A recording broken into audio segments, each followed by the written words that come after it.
Okay. It's January 14th, 2021. And if you're watching this close to that date, I'm assuming you already know me. Maybe you don't, but even if you do, I want to share a few things about me. I am Blake. I'm mixed race, Irish and Native American. I'm a member of the Muskogee Creek Nation tribe. I am a therapist by day. I am a bigger Patrick Mahomes fan than somebody my age should be. I like to play video games. I like to hike. I have a girlfriend named Sam who does not like to go by Samantha and also becomes frustrated when people see her name in writing as Sam and assume that she is a man. I have 3 pets. I grew up in Jefferson City, Missouri. That's the capital of Missouri for anybody that doesn't know that. I played sports growing up. I was in a group called Destination Imagination, which was a creative thinking group that competed and did improv and things like that. I had a lot of anxiety as a kid. I still have anxiety, but more so when I was a kid. It was debilitating. I was probably undiagnosed hypochondriac. I used to think about all the feelings and sensations in my body, and I would freak out all the time. I thought I was going to choke on my own food. I was deathly afraid of spiders. I thought I was going to for sure get bit by a brown recluse and die. That developed. Let me back up. In high school, I got into a car accident. I was a passenger in a car with my girlfriend at the time, and I wound up going to the hospital. I had a concussion and had a CAT scan and MRI done, and they found a rare condition called a brain Chiari malformation. I don't know much more about it other than that. It's like something about like there's extra fluid back here in my spine or something. I don't really know, but I know that one of the side effects was that you have difficulty swallowing. And I always felt like growing up that swallowing food was difficult. So that was very validating for me. I love cheesecake more than any other food. I think that the state of the world right now is just carrying a dark cloud over it.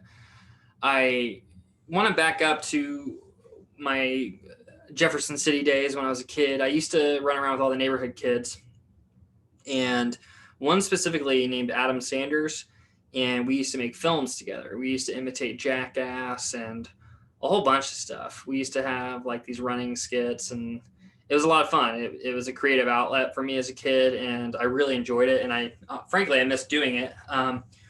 So that kind of leads me here.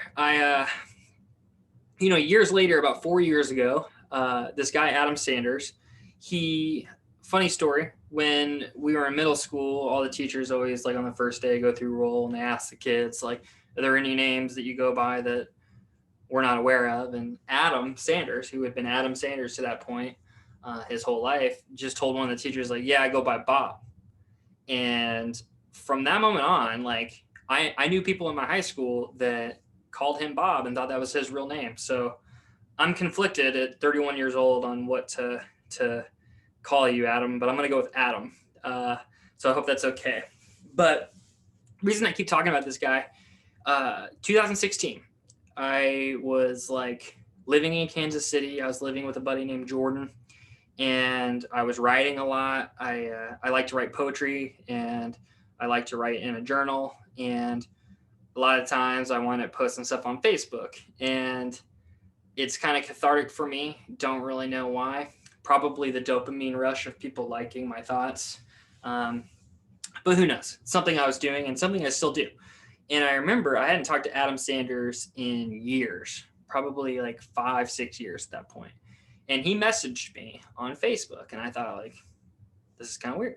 So I read it, and he like went out of his way to tell me that he really appreciated a lot of the content and things I posted on Facebook, and that some of the words I had written had helped him through a difficult time with his family. And for anybody that knows me, I'm a very like introspective, existential kind of person. And when that happened, it meant a lot to me, number one, Adam, but number two, it got me thinking. And I wanted to I wanted to continue to do that, and I wanted to do it in a way that I thought I could connect more people. And one of the ways was with a podcast. And that's kind of what brings me to you today, to your device, whatever you're watching on.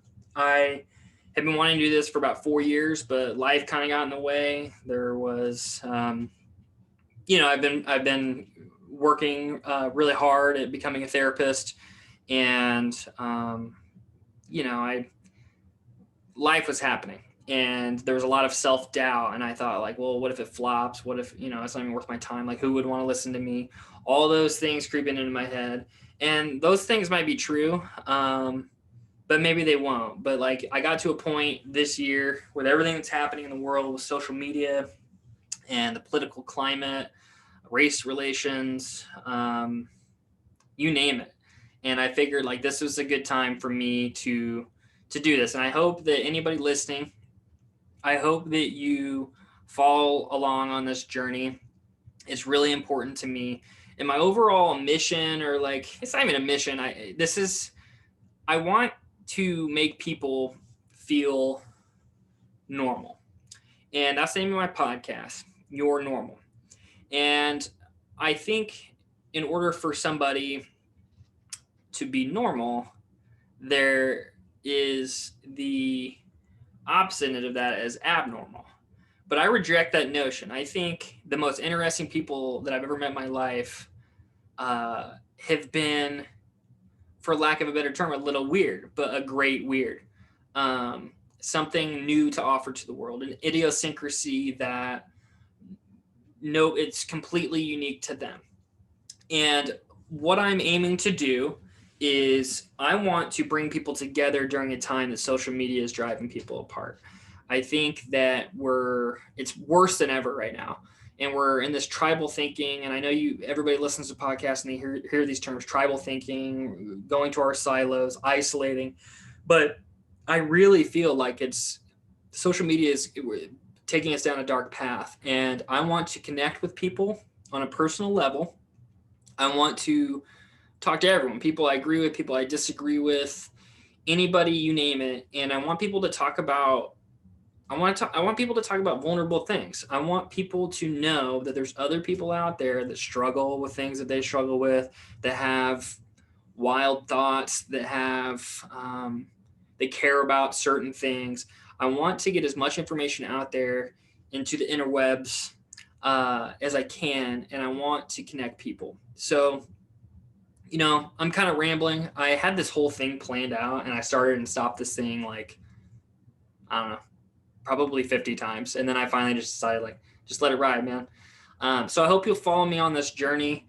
I genuinely appreciate you if you're still listening to this, and everybody take care of yourselves and have a great night.